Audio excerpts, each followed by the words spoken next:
Now I've lost where I was going.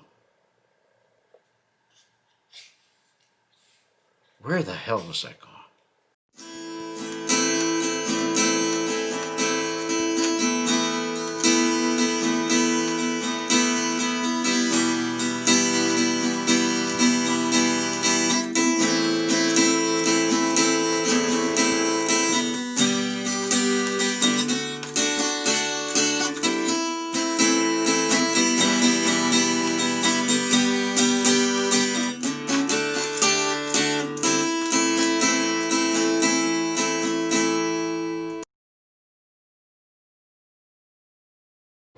Good morning, good afternoon, good evening, good day.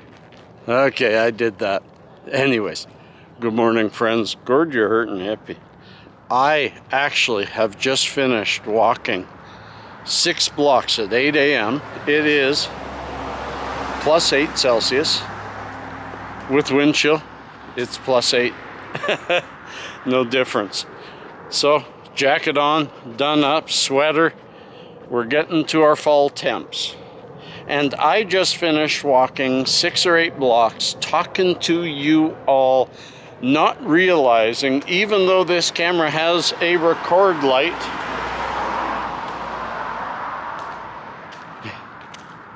the record light wasn't on. Crows in the garbage. Sometimes I like to see if I can get... No, they're going to fly away. What was I trying to talk about? Oh boy. I mean, I guess it's apropos. I was talking about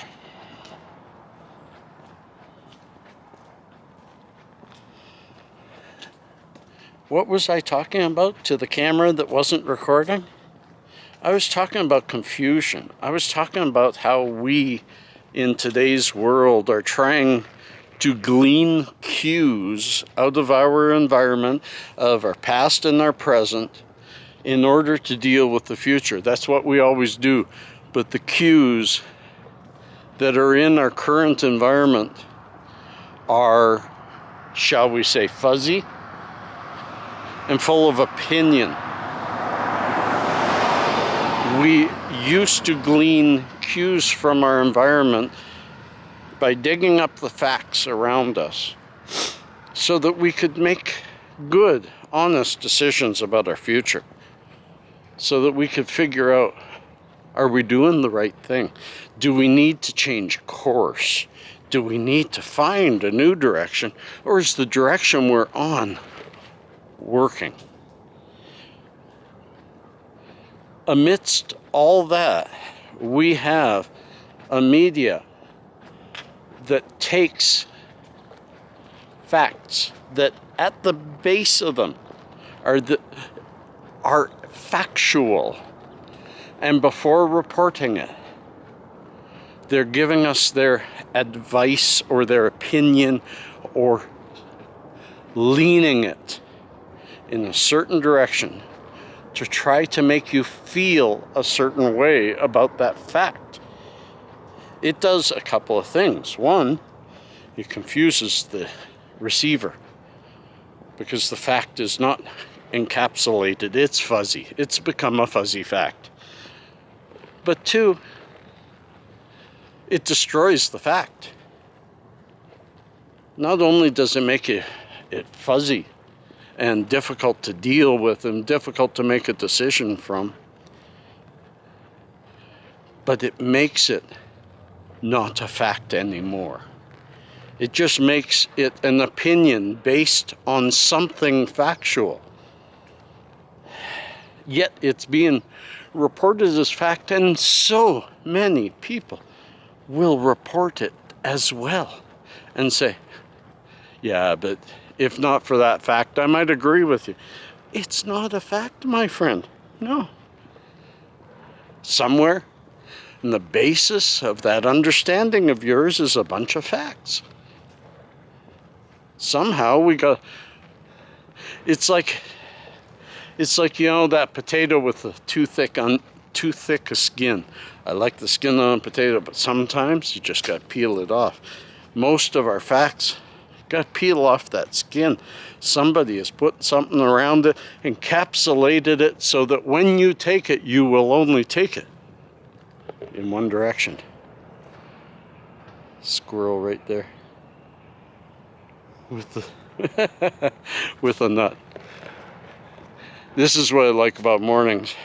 I woke up this morning absolutely confused, absolutely torn apart as to where the hell am I? What the hell am I going to do? What do I report on?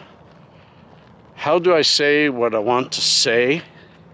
And how do I say it in a way that'll be okay all day for all of you, hey.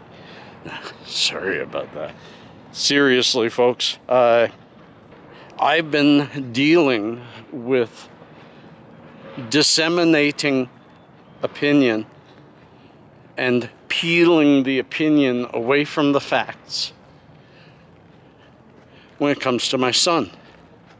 I've been trying really, really hard to find my way to doing the right thing for him in the right way. We don't know what we don't know about school. You know, I saw a really, really good video yesterday which kind of supported me doing this, and I'm trying, friends, I'm trying. In fact, I'll go down my own alleyway, and maybe that the the view may not be as nice, but I may be able to think a little better. I was watching from Mises.eu or something, Mises University, and there was a really good speaker who was talking about all these different facts that are being given to us about corona, and they're wrapped up in neat little packages called opinion, and it changes that fact. And he talked about how nobody tells you different things that don't fit their narrative. I would appreciate somebody, I don't mind people giving an opinion, but if somebody's giving an opinion, don't only give the facts that support your opinion. Give the facts that deny your opinion. If you're truly strong in your opinion, give the facts that deny it, and then use that to further uphold your opinion, to show that you're not dealing with cognitive dissonance and shooing away anything that doesn't fit your zeitgeist. Very, very important, friends. So, you know, and I don't want to get into a big political discussion, because he was talking about how the left-leaning media has taken factual discussion away from us when it comes to corona. And I think my son going to school is one of the best ways that I can explain how I feel. We don't know what we don't know, and what we do know is fuzzy, because people tell us that, oh, well, hey, in Sweden, this, or in Germany, that, and they glean from those areas the facts that will support them, and they throw away the facts that do not support them, because we just don't know. You know, I'm making a decision. Well, my ex-wife and I are making a decision about Pasha, and we're keeping him home. Yet, are we 100% positive about that decision? Well, I should say my ex, there's my house. My ex said that she's 100% positive. I may be 80. I think keeping them home while confusion abounds is important. But I do think that years from now, when all these fuzzy layers are removed and we look back, we're going to be pretty upset at a lot of people for having led us astray with their opinions. And remember, friends, a lockdown hurts as much, if not more, those at the bottom of society, those people living check to check like me. So let's be careful about just saying let's lock up longer and longer and longer, because we're hurting an awful lot of people. Keeping Pasha at home is perfectly okay in our environment, in our relationship, because he has a good mother and her partner is wonderful. He has a good father and my home is wonderful. He will do well in this situation, but many, many will not. And how many of them are scared? Children are more resilient than adults because they don't have predisposed expectations of what life is supposed to be. They just deal with it as it comes, and they develop those predisposed expectations much later in life. What will those predisposed expectations be of our little 10-year-olds when they're 30, when they're starting to make decisions for other people? We have to think way beyond the current and way into the future when we're not even here, and try to make this the best we can make it. You know, I think I'll go back home now, and I'm going to do little known facts from inside the house. And then I'll tie all this together the best I can. I appreciate any thumbs up, any thumbs down, any advice, any comment. It's all cool. I appreciate all of you walking with me while even though it's an absolutely gorgeous day, while I walk through the fog. Be right back. And just like that, I took this confused butt and brought it home. Here I am, folks. Part two. Not part two, just me at home, and pretty soon little known facts. I just wanted to generalize or encapsulate. I just want to encapsulate what I was just saying. We live in a society where we have always made our decisions for going forward by thinking back. We have used the cues from our environment to help us make those decisions of what to do in the future. Today, those cues are fuzzy or missing. We don't have a distinct pattern from which to read to make the decisions that are necessary in this new weird world. And because of it, and this is a piece that I missed in that first half, because of it, we tend to have friction between us because my fact doesn't seem quite like your fact. Yet you hold your fact as true and I hold mine as true. And therefore, when we try to discuss it, just, friction. You get two unlike things and rub them together, everything gets warm and heated up. And it doesn't need to be.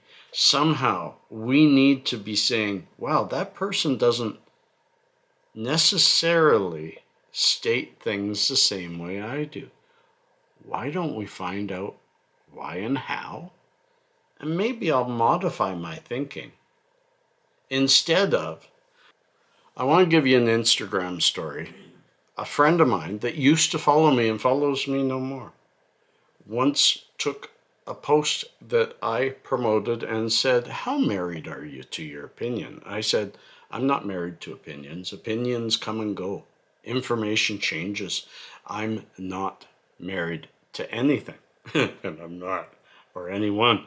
And they said, this person, she says, would you be willing, if the right information came forward, to change your opinion on this? And I said, of course I would. And I will say it was about racism. And she said, well, I said, but if I gave you new information that you hadn't considered, would you be willing to change your position? She said, no, I'm not, because the science is out. She didn't say the science is out, but it's that old feeling that I'm right. I think you're wrong, so I'm trying to determine, are you open enough to say you're wrong? But if you're not open enough to say that you could be wrong, then we're already going down an alleyway that's going to split off. We're not going to be the same. And that's why this person doesn't follow me anymore. I was more than willing to listen to the data that she was willing to set forth to see if she could change my mind. But she was not willing to hear my side of it. She even said, you come from a position that is untenable to this discussion. You are white. This is about race. And friends, white is a race.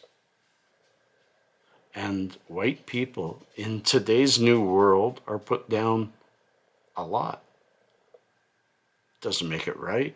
Doesn't make racism go away. What makes it go away is honest and open discussion and opening your heart and your mind to new information. But again, I am digressing because the whole thing about this is be wary of the information from which you're making your decision.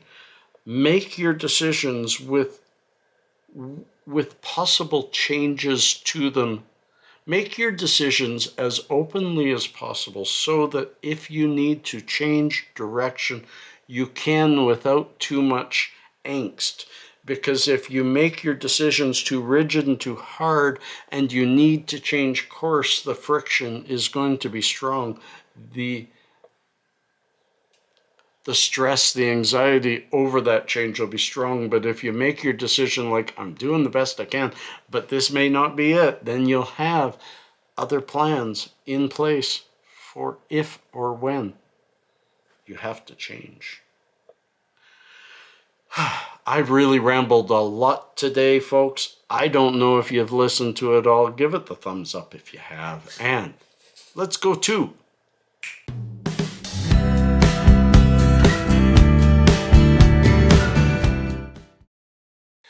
yes, it's time for little known facts. I only have two because I'm switching over to something new. Still little known facts, but a new source. Thank you, Gary Miller, for Ripley's Believe It or Not. I'm going to start reading some of those and determine what to do. But for now, you can't fart in space. Well, you can, but you shouldn't.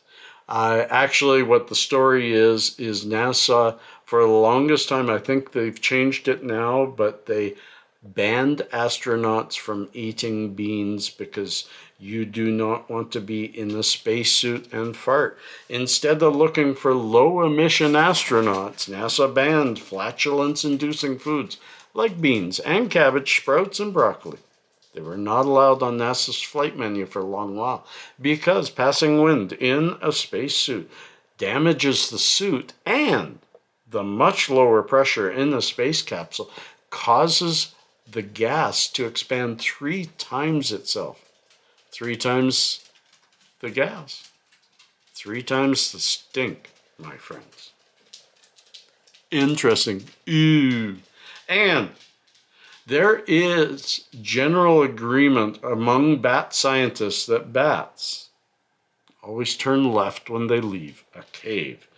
This has been explained so far anyway, because bats generally move by sensing echoes. And thus, in order to get out, there should be a system to avoid collisions. And that, I guess, is that. Friends, peace and cheers, love and harmony. Thanks for sticking with me through this confusing start of the week. Peace.